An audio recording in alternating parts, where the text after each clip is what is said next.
الرحمن الرحيم. الحمد لله رب العالمين، والصلاة والسلام على أشرف الأنبياء والمرسلين نبينا محمد وعلى آله وصحبه أجمعين. أما بعد، لكتاب رحيق الأزهار في الأدعية والأذكار لشرح بسلسلة دا الله بتوفيق سره نن هم درس او ناسته ده. مخکې موضوع روانه وه چې په کومو وختونو او ځایونو کې دعاګانې ښه قبلیږي. بعض هغه ځایونه ذکر شوي او هغه وختونه چې هلته دعاګانې ښه قبلیږي یا د دعاګانو د قبلېدو امید پکې ډېري. د هغې نه بعد مؤلف بیا بل باب یا فصل راوړی دی په دې عنوان الذین تستجاب دعواتهم، هغه کسان چې د هغوی دعاګانې ښې قبلیږي. یعنی دعاګانې د هر مؤمن قبلیږي چې کله هغه شرطونه پکې کم شرطونه چې قرآن او حدیث کې راغلي دي، د دغه مسلمان دعا قبلیږي. او کله چې دعا نه قبلېده،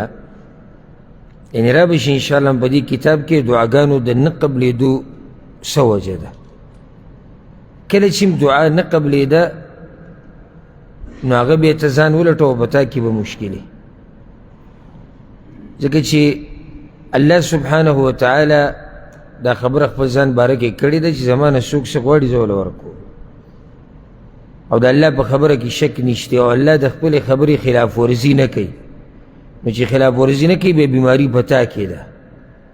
چې ستا دعاګانې نه قبلېږي، یا په دې کې بل حکمت یي هغه هم را روان دي.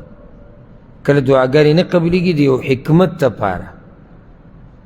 دا سړی ښه سړی ښه مسلمان سړی هر څه برابر دي، خو یو حکمت دی چې هغه د ته نه معلومه، او د هغې دلاسه الله د ده دعاګانې دغه وخت کې نه قبلوي. خو بعض انسانان هغه دي چې د هغوی د دعاګانو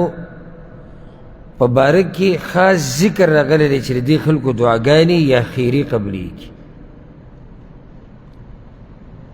نو بیا به انسان کوشش کوي چې لکه اوس پیغمبر صلی الله علیه وسلم یو کس ذکر کړی چې د دعا ښه قبلیږي، نو انسان به کوشش کوي چې ځان دغه خلکو کې راولي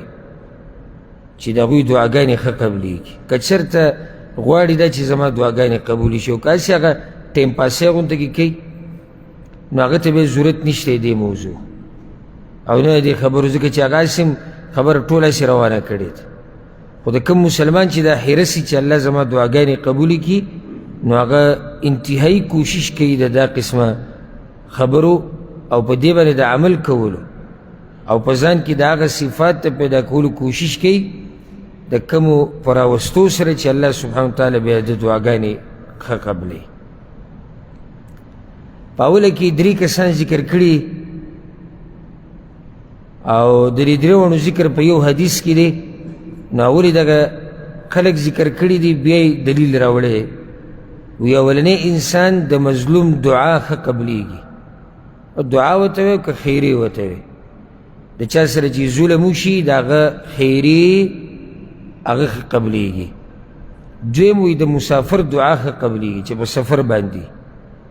او دریم د پلار دعا د بچو په حق کې ښه قبلیږي. دلیل پرې راوړی د ابو هریره رضی الله عنه روایت ته امام ابن ماجه راوړی، او امام ابو داود الطیالسی رحمه الله هم راوړی. پیغمبر صلی الله علیه وسلم وی دې خبرې ته ګوره څومره په یقین سره او په تاکید سره پیغمبر صلی الله علیه وسلم کوي: ثلاث دعوات یستجاب لهن لا شک فیهن، درې قسمه دعاګانې قبلیږي اورېدی کېږي، هیڅ شک پکې نشته. پیغمبر صلی الله علیه وسلم وایي هیڅ شک پکې نشته. دعوة المظلوم یا دعوة مظلوم، د مظلوم دعا، و دعوة المسافر او د مسافر دعا، و دعوة الوالد لولده د پلار دعا د خپل بچی په حق کی. راځو د مظلوم دعا یا خیروله. دی باره کې نور هم روایت راغلی. یو روایت کې داری چې پیغمبر صلی الله علیه وسلم وی چې فإنها ليس بينها وبين الله حجاب. د دې مظلوم د خیرو او د الله په منځ کې پرده نشته، بس رسی الله ته ډایرک. او پیغمبر صلی الله علیه وسلم معاذ بن جبل ته ویلي چې یمن ته لیږو اتقي دعوة المظلوم. د مظلوم د خیرونه به ګوره ځان لرې ساتي. مظلوم چې چا سره ظلم وشي، ظالم هغه چا ته وایي چې ظلم وکړي.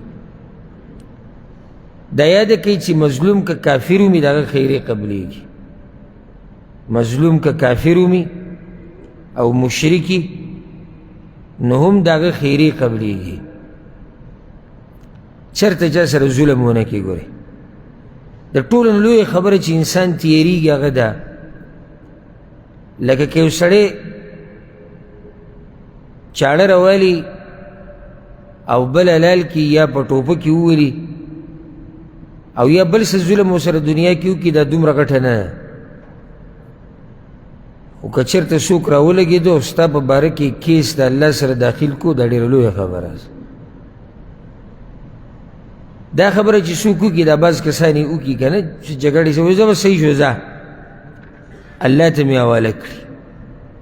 دا خبره د مؤمن په دې بدن باندې غونې زیږي، سړی ورسره داسې ورپېږي د اېرېدلس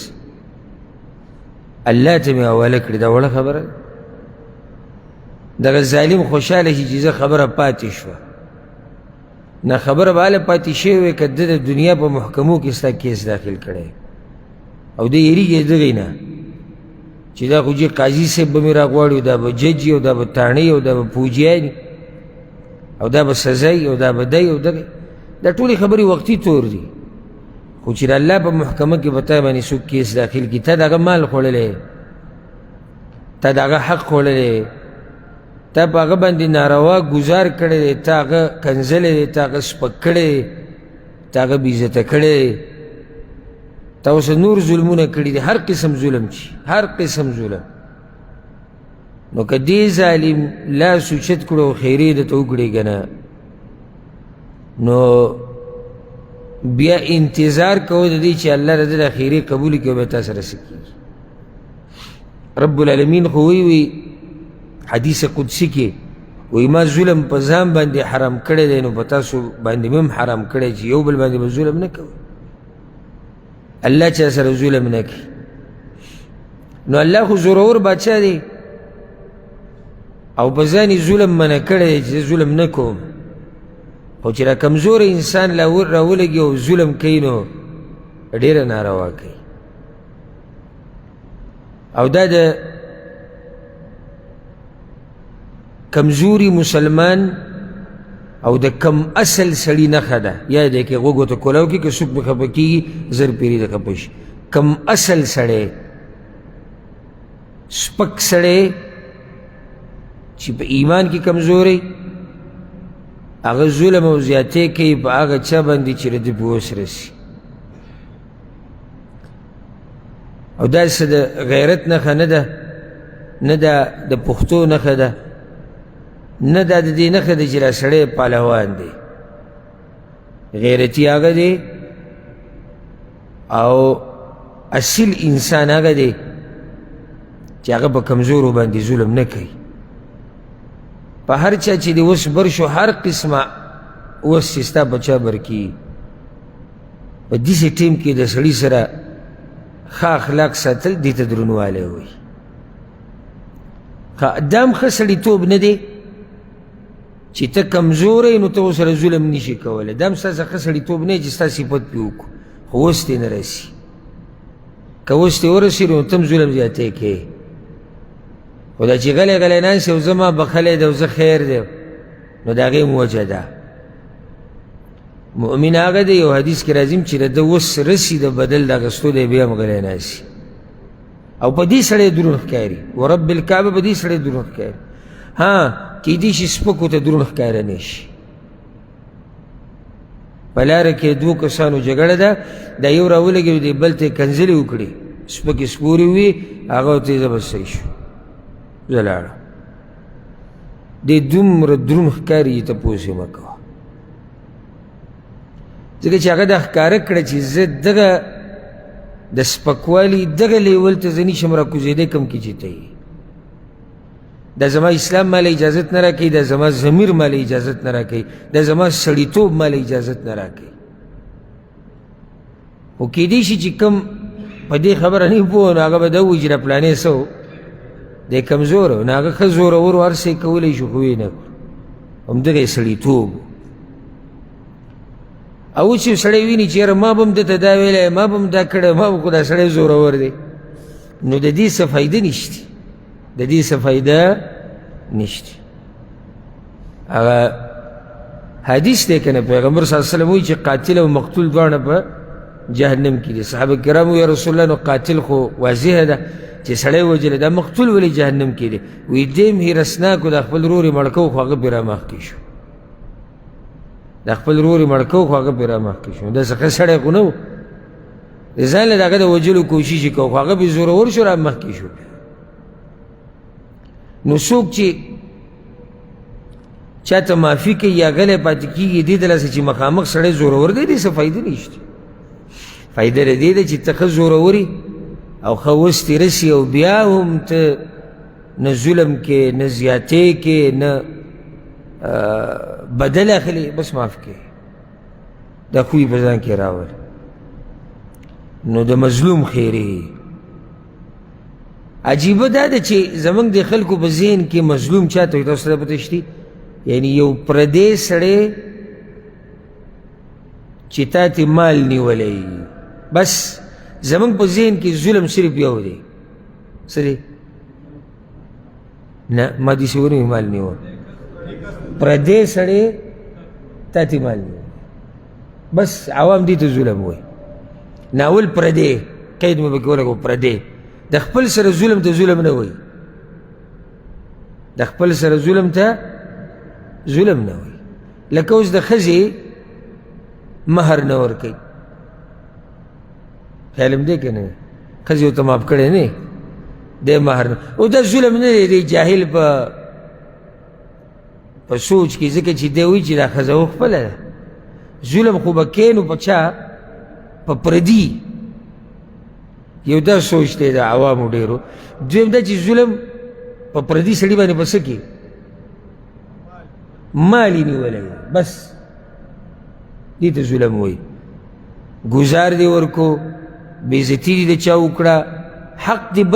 بله طریقه باندې چا وکړو دا ظلم نه دی ظلم وایي دا دی الله اکبر وایي ته وګوره دې ظالم ته د هغه تنخوا یې ورنه کړه بس دا ظلم دی پیسې تې ونیوي امانت یې وله وخوړو بس دا ظلم دی ځکه چې پیسو سره تعلق ساتي دا دواړه خبرې غلطې دي ظلم دا ته په خپلو بچو باندې هم کولی شي موږ کې مشکل دا دی چې بهر کوشش کوو چې زموږ نه ظلم ونه شي او ډېر به کیدای شي چې خپلې ښځې سره ظلم کوي او که دا ښځه الله ته فریاد وکړي که دا ښځه الله ته فریاد وکړي ستا به څه حال او که دا بچي الله ته فریاد وکړي ستا باره کې نو ستا به څه حال ظلم بس بهر به دې سپینه جامه ساتي کور کې د نه هر څه کوه نه ظلم هغه ستا خپل دی او که پردی دی تر دې چې په څاروي او زناور باندې زیاتې کول دا هم ظلم دی نو ولې په ښځې به زیاتې کول ظلم نه په بچو زیاتې کول به ظلم نه مور پلار سره زیاتې کول دا به ظلم نه رور خور ملګری خپلوان دا ټول پکې دننه چې په څاروي باندې ظلم نشي کولی بل په چا باندې کوي په څاروي ته زیاتی نشي کولی د الله نه ویرېږي د ښځو باره کې پیغمبر صلی الله علیه وسلم وایي د تاسو سره بندیانې دي بندیانې قیدیانې دي ښځه د سړي سره یو قسمه قید کېږي که نه که نه قید کې نه وي وتړلی شي که د دې بندي سره زیاتی کول دا غیرت دی لکه یو سړی جیل کې پروت دی دروازو ته دومره غټه لګېدلې ده چې خوځولی څوک نه شي هغې ته غټې ټالۍ پرتې او یو شي او بل شي او دا په دې باندې چې کوم چوکیدار او د دې څوکۍ چې څوک کوي ولاړ دی هغه راځي دغه سړی په مخه وهي هغه ته اتکړۍ پرتې دي زنځیران پرته دي کله په لتو کله په سوکانو او کله یو شی او کله بل شي نو دا مخامخ سړی څه ویلی شي ولې نه شي ویلی او بندې دي او دا ښځې زموږ سره پیغمبر صلی الله علیه وسلم ته سره بندیانې دي یو قسمه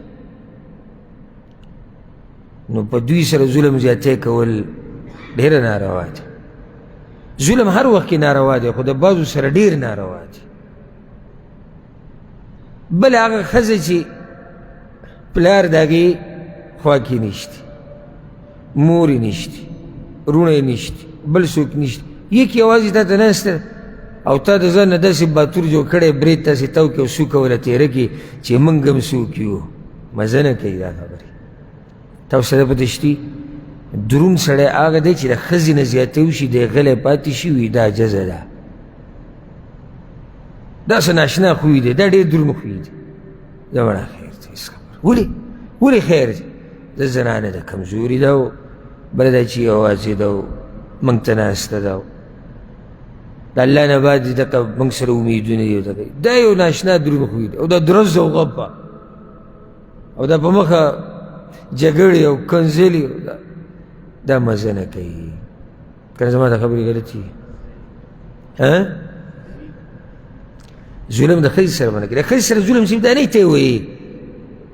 دې ښځې له خرچه پوره نه ورکول دا هم ظلم دی بیماره ده غریبه او ته کله وایې هغه جو پیسې ما مور له ورکړې او جو پیسې ما پلار له ورکړې او هغه جو زموږ د مشر ورور په لاس خرچه ده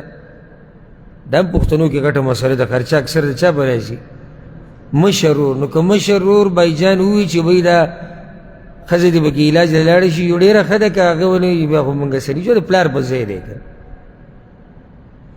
عجیبه دا دی زموږ پښتانه په دې حقوقو کې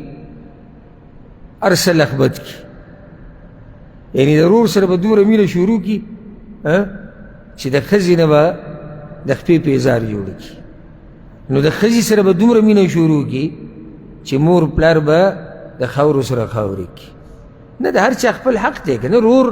زموږ د زړه سر دی او دومره حق خو هم نشته چې خرچه یې بنده کړې ده او زه ښځې له علاج نشم کولی دومره حق خو هم نشته چې زما ښځې ته دا وایي چې ته به د مور پلار کره نه ځې او ښځه غریبه ما ته ووایي زه مور پلار کره ځم یادېږي راته زه ورته وایم خو زموږ هغه ورور د پلار په ځای دی هغه نشو خفه کولی دا حق هغه الله نه دی ورکړی د هغه خپل حق دی زه به عزت کوم زه به قدر کوم زه به احترام کوم زه به ورسره مرسته هم کوم د وس مطابق خو دې کارونو کې ګوتې نشي وهلی د پلار خپل حق دی د مور خپل حق نو د ښځې خپل حق دی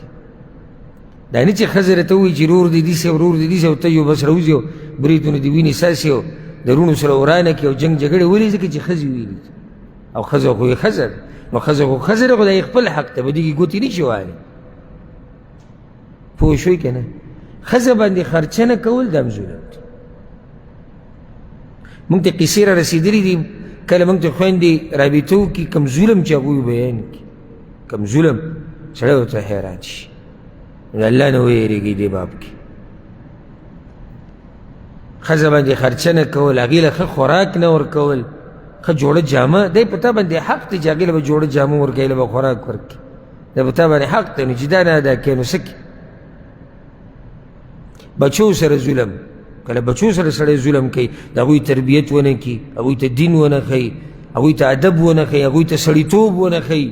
دا هم ظلم دی ګورې دا یاده کې دې ته ګورې څوک د ظلم په نظر نه ګوري ډېر لږ خلک په دې نقطه باندې پوه دي چې دا د بچو سره ظلم دی لکه یو سړی مسافرۍ کې پروت دی صرف دا پیژني میاشت اخره کې 2000 ریاله لیږل غواړي کور ته که هر څه خدا لیږه او د دې دا سوچ دی چې د بچو حق چې ما څومره ادا کړی دی نو دومره چا نه دی ادا کړی نه دی د تربیت تپوس کوي نه دی د مدرسې تپوس کوي نه د سکول کوي نه د جومات نه د سړیتوب نه د ادب د ظلم کوي خپل بچي سره او که بیا دې پښتنو ته دا ووایي چې د خویندو له په میراث کې حصه نه ورکول ظلم دي ته څوک ظلم وایي نه دغه لا چا د ظلم په قایمه کې راوستی ده. موږ خو ظلم هغه څه ته وایو چې زمونږ خواهشات هغې ته ظلم وایو او موږ یې نه کوو. موږ یې نه کوو نو ظلم ورته وایو. کوم څه چې موږ کوو هغې ته به موږ ظلم نه وایو. لکه اوس یو سړی دی دینداره نه دی، یو خو سړی دینداري نه دا خبره کوي، دینداره نه دی او پلار ورته جایداد هم نه دی پرېښودی، څه جایداد یې نه و، نو دی به هر وخت یا الله څه ظلم دی د خویندو له حصه نه ورکول. دوی لا ځان ته مسلمانان و د ده سره څه شتي نه، د دې خبرې له څه دغه شتي هېڅ مزه یې نشته. دې ځکه دې ته ظلم وایي. هغه بل چې دا کار یې کړی دی هغه دې ته ظلم نه وایي. لکه موږ ظلم هغه څه ته وایو چې زما دماغ ورته ظلم وایي یا زه یې نه کوم ابه ظلم وي، که ما وکړي بیا به ظلم وي. نه، ظلم هر هغه زیاتې، هر هغه ناروا که هغه ته د نږدې خپل سره کې که د لرې سره کې تر دې چې د کافر سره کې دا هم ناروا ده. کافر سره هم ګوره ظلم ناروا ده. نو دا خبره مې په دې لږه اوږده کړه چې معاشره کې موږ اینو چې د ظلم دا دغه زیات شوی دی، خصوصا د خپلوانو سره ظلم. نو ځان دې لرې ساتي. ورب الکعبه کې یو سړی د شپې ودرېدو که نه او په دې تهجدو کې الله ته وجړل او ستا نوم یې ورته واغېستو، ته به څه کامیاب شي؟ دا چا چې خپل فایل د الله په محکمه کې داخل کو که نه، دا داسې محکمه ده چې د دې نه فایل ورکېږي، نه په دې کې وکیلانو ته ضرورت شته، نه په دې کې پیسو لګولو ته ضرورت شي چې ته کیس وګټې، نه په دې کې یره د ظلم شته، نه په دې کې یره د یېرېدو شته، نه یره د دې ده چې یره کیدی شي او دا فیصله ونه شي. لکه د دنیا په محکمو کې دا خبرې راځي، هلته دا نشته. نو که د خپل رب نه یریږئ دا کار به نه کوئ. ما تاسو دا خبره ذکر کړې وه، یو عربي یو ویډیو کړی و ډېره ناشنا. د عربو کې ډېر ښه صفات دي. یو صفت دوی کې دا ډېر ښه دی چې دوی په دې غریبانانو ډېر مال لګوي. نو دوی د عربي دا کار کو چې هغه به په دوکانونو باندې ګرځېدو او تپوس به کو کوم رجسټر چې د حساب کتابي چې دا ماته وښایه، نو په دې کې که چېرته د کونډې حساب یا د یتیمي یا د یو غریب چې هغه علاقه کې مشهور دی چې غریب دی، دا پیسې به خپل طرف ورکول. نو هغه دا رجسټر چې کله کولو کړی دی نو په هغې کې یو ناشنا کاته یې کتلی دی چې د دې څه قصه ده. هغې ته یې مخامخ لیکلي دي چې دا حساب مؤجل الى یوم القیامه، دا حساب پاتې شوی دی د قیامت ورځې ته. هغې دا څنګه دا څه قصه ده؟ وایي دا ښه مالداره سړی دی، کاته ورته زما حساب ډېر جمع شو، ما ورته ویل چې حساب راکړه، بدتمیزي وکړه، وایي چې نه یې در کوم ته به څه وکړي. نو ما ورته دقه لیکلي چې بس دا قیامت ته پاتې شوی دی. دا ناشنا کاته ده چې دې سړي پاتې کړي د آخرت. حساب مؤجل الى یوم القیامه، دا معمولي مه ګڼئ الى یوم القیامه. پیغمبر صلی الله علیه وسلم چې وفات کېدو خطبه یې وکړه، تقریر یې وکړو، وی که د چا په ما باندې درهم او دینار یې نو ودې ځکه چې سبا نه درهم شته نه دینار شي، او که چاله مې څه څوک څه پیړه ورکړي، څه زیاتی مې ورکړی، زیاتی مې کړی، قصاص اخیسته غواړي بدل، نو دا زما بدن دی راشي والې قصاص، ځکه چې دا به په آخرت کې نه کېږي داسې. نو ظلم نه ځان لرې ساتي، الله دې ته موږ بچ ساتي. ودعوة المسافر، د